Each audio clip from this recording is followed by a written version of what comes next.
Assalamualaikum dan salam sejahtera. Rakyat Malaysia ni dah muak dengan politik Malaysia. PAS pun nampak macam gila talak. Penyokong-penyokong PAS pun dah mula runsing. Dan ramai yang dah tak senang dengan tindakan PAS. PAS ni nak dengan siapa? Nak bersama UMNO ke?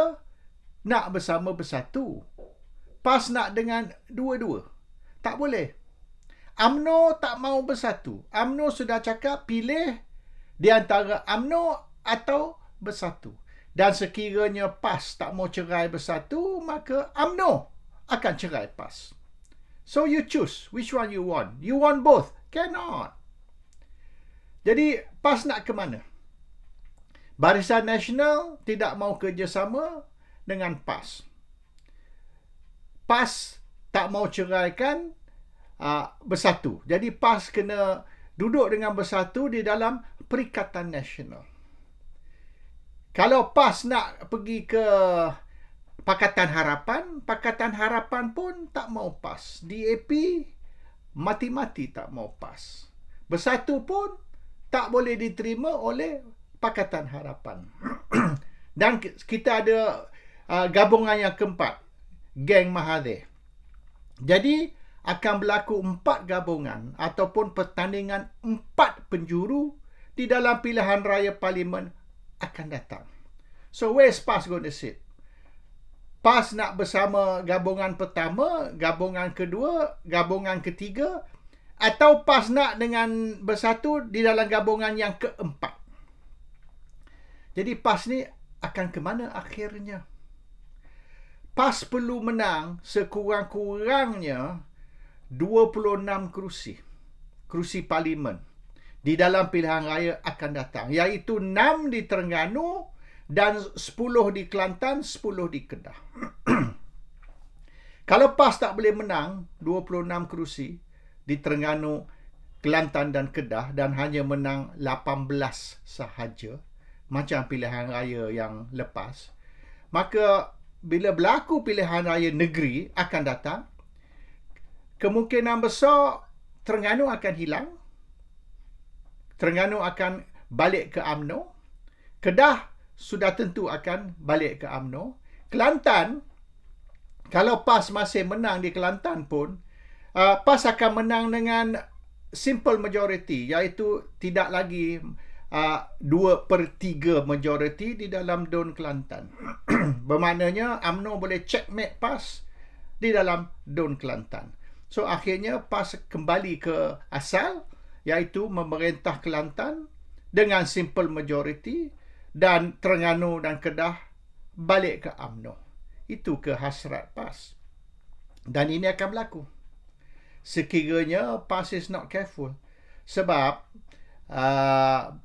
PAS menang di Terengganu pun oleh kerana UMNO sendiri itu kecoh, iaitu UMNO was under attack pada tahun 2018, pilihan raya yang ke-14. UMNO was under attack, dan yang attack UMNO habis-habis ialah Pakatan Harapan.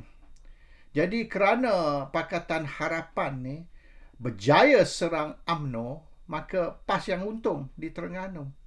So PAS success in Terengganu is because of Pakatan, yang sebenarnya sama macam di Kedah tu, Pakatan yang kuat, bukan PAS. So PAS kena fikir apa dia nak. Sekarang ni PAS tak tahu ke mana. Dan orang pun, penyokong-penyokong PAS pun dah mula pening kepala. Tak tahu ni PAS ni nak ke mana. PAS ni apa hala tuju. PAS ni nak federal power. PAS kejar federal power, akhirnya tak dapat federal power ataupun menang beberapa kursi sahaja di parlimen, tak cukup untuk nak bentuk kerajaan pusat. Tapi 3 negeri di mana PAS sekarang ni kontrol dan boleh dianggap kuat akan terbang. So PAS has to decide. PAS wants everything. They want this, they want that, tapi tak boleh sebab dia ada syarat. Kalau PAS nak bersama UMNO, ada syarat. Dan kalau PAS tak mau bersama UMNO, PAS nak bersama Pakatan. Pakatan tak mau PAS. Dan PAS pun tak mau Pakatan sebab kalau PAS duduk dalam pakatan, PAS terpaksa terima DAP, dan DAP ni anti syariah, anti negara Islam, dan DAP memanggil PAS ni parti Taliban, satu penghinaan. So PAS is nowhere. PAS is neither here nor there. So where does PAS want to be? Ini orang macam kita pun. Saya ni menyokong PAS sejak tahun 70-an. Hari ni saya pun tertanya, what is PAS up to? Dan jangan lupa, 40 tahun dulu, awal tahun 80-an, 40 years ago, kita orang yang boleh katakan bukan golongan ulama lah, boleh kita anggap sebagai golongan moden. Kita nak suruh PAS bertukar dari parti kampung dan menjadi parti nasional, become a national party instead of a kampung party. Dan kita mula ekspor PAS dari Terengganu, Kelantan ke Selangor, Perak dan negeri-negeri di pantai barat. Dan 40 tahun dulu, kita orang arrange supaya Ustaz Haji Hadi memberi ceramah di Selangor. The first ceramah di Selangor 40 tahun dulu. Dan dari situ PAS berkembang di seluruh Selangor, di Kuala Lumpur. Akhirnya ramai orang Melayu moden menyokong PAS.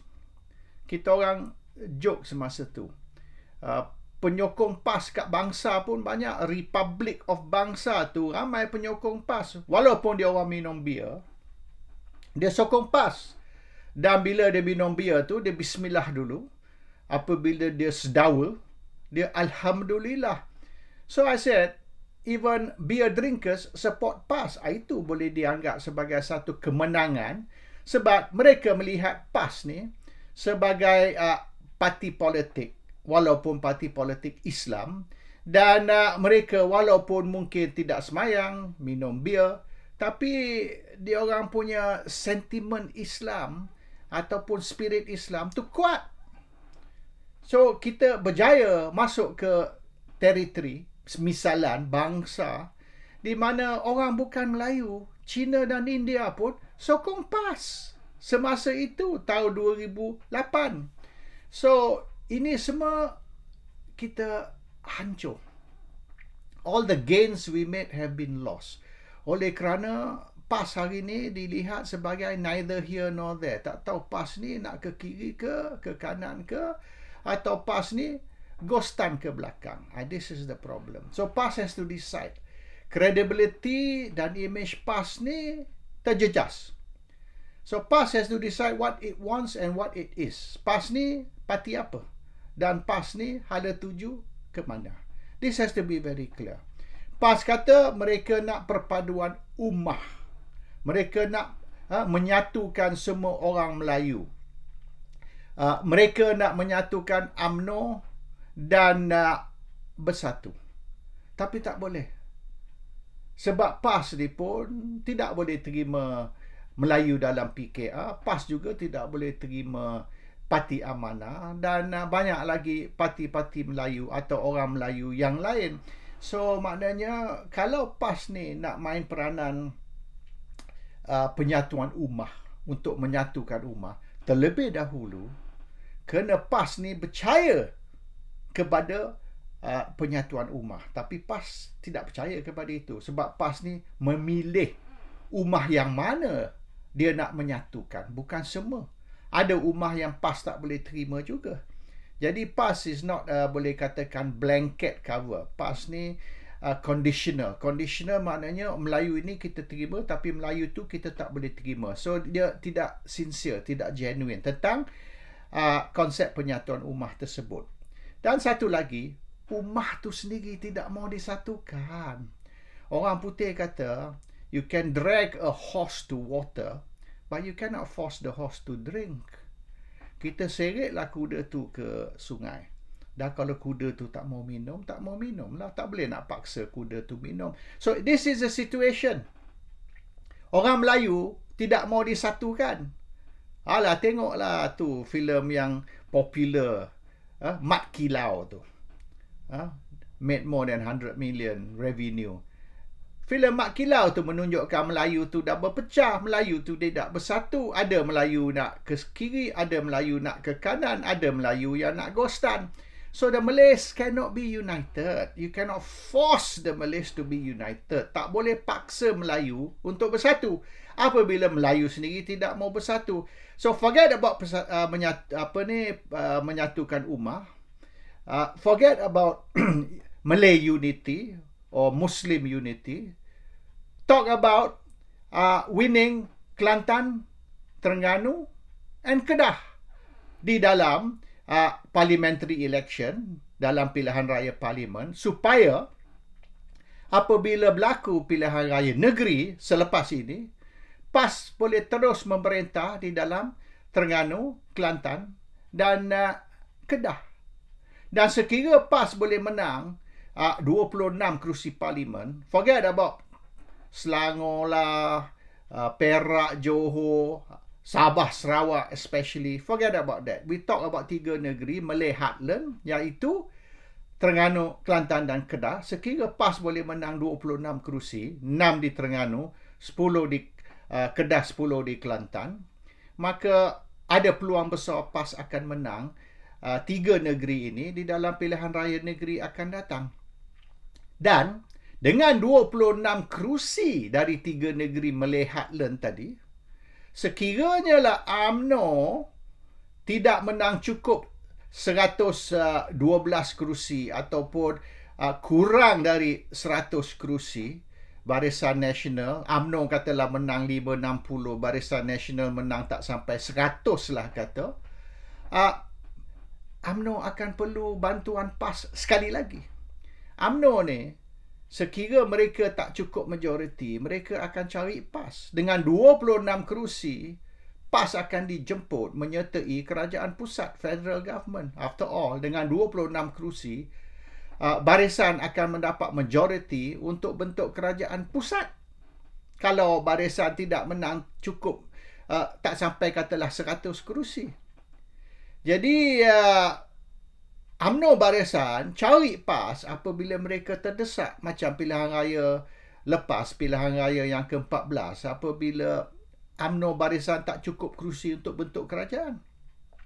Tapi kalau PAS menang tak sampailah 15 kerusi, maka mungkin PAS ni tidak penting untuk UMNO Barisan Nasional. So, menang dulu 26 kerusi di Terengganu, Kelantan dan Kedah. Dan sekira UMNO tak cukup atau Barisan tak cukup majoriti, ataupun majoriti dia tipis, mereka dapat hanya 110 kerusi keseluruhannya, dan UMNO ni tak sampai pun 70-80 kerusi, maka PAS menjadi penting. PAS becomes very important to UMNO. Jadi lepas tu PAS boleh fikirlah nak jadi duduk dalam kerajaan pusat atau tidak. So fokus kepada 3 negeri ni, because di sinilah PAS kuat. Terengganu, Kelantan, Kedah. Win a big majority di Terengganu, Kelantan, Kedah, supaya nombor 1, PAS akan mempunyai cukup kerusi untuk menyertai kerajaan pusat kelak. Dan kemenangan besar dalam pilihan raya parlimen ini akan menentukan yang PAS juga akan menang di dalam pilihan raya negeri akan datang, dan Terengganu, Kelantan dan Kedah akan masih kekal di dalam tangan PAS. I think make it simple. Janganlah ada cita-cita nak bertanding kat Sabah, Sarawak, Johor, ni di Negeri Sembilan, di Perak dan sebagainya. Penang tu pun, forget about it. Orang Melayu Penang ni sokong DAP. Orang Melayu Penang ni tak mau undang-undang Islam ataupun negara Islam. Apa buang masa tu dekat Pulau Pinang? Lantaklah Pulau Pinang tu bagi DAP Pakatan atau Cina memerintah. Kalau itu orang Melayu nak, lantak gilah. Assalamualaikum. Salam sejahtera.